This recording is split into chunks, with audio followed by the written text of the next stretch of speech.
Howdy, Texas TSA.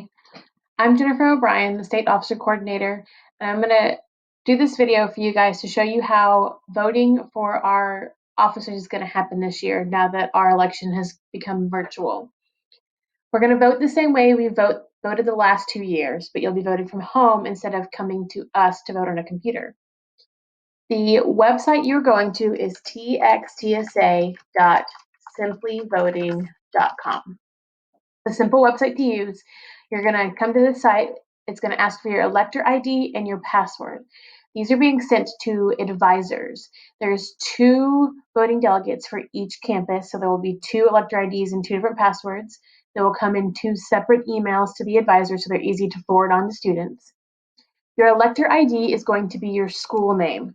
Now, the importance with this is that if there are any spaces, capitalization, if your school has a number 2 behind it, that means it's the second elector ID. Everything has to match exactly to what is in the email. If it doesn't match exactly, the login's not going to work. The password is generated by the system, so it will also be capital specific.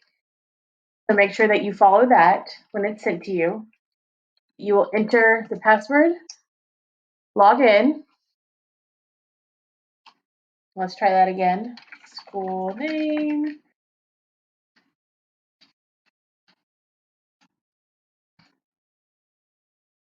There we go. So make sure that everything is specific to the way it is in the email. So you're going to see all of your choices. Now this is last year's election, so you're not seeing any names that are in this current election. So just be aware of that. The way our elections work is we use a preferential rating process. And what that allows us to do is exclude any runoff elections. The actual voting system does the runoff elections for us. So it's important for you to rank your choices. 1 is your first choice, 2nd is your second choice, 3rd is your third choice, and so on. So make sure that you rank them. The other thing to know is that you can click on View Details and see photos of the people running for office to help you make your decision. Sometimes it's hard to see who you are voting for without actually seeing their faces. By the time you vote, you'll have been able to see their videos and their platform speeches. So seeing their picture is helpful. So you're going to vote based on your choices. And I'm going to show you what happens when I vote. It'll automatically fill in my last choice as the last choice. I don't have to go in and fill that last one. The other option you have for any election, it can be for any position, you can choose to abstain. And what that means is that you're just choosing not to vote for that in that election. There could be many reasons for that. So that is a personal choice, whether you abstain from that election or not. The important thing to remember is that you are voting for your chapter. So it's important to get your chapter's opinion and how they would like you to vote. Remember that once you have made all your selections, and I'm going to just finish this. Once you've made all your selections, at the end, you're going to click continue. It is going to show you your choices in order of your choices. If you're unhappy with it, you can click change. It'll go back to the election screen and you can make any changes you want to make. Once you are happy with your choices, you are going to click confirm. That is going to show you that your vote has been recorded.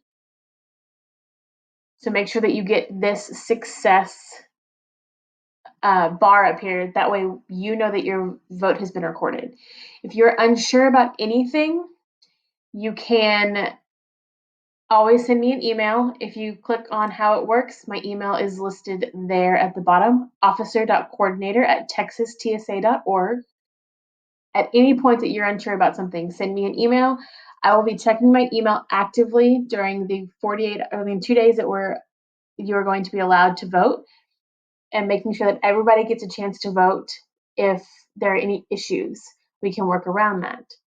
Your voting will open on Wednesday, May 13th at 8 a.m.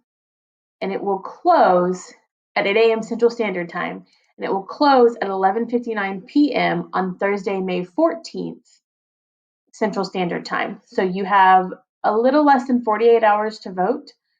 Make sure that you get your vote in during that time. If you're having issues, contact your advisor, contact me, and we will help you get through that. Thank you for taking the time during your time at home to cast your votes. It's important to have your votes. And like I said, if you have any questions, please let me know.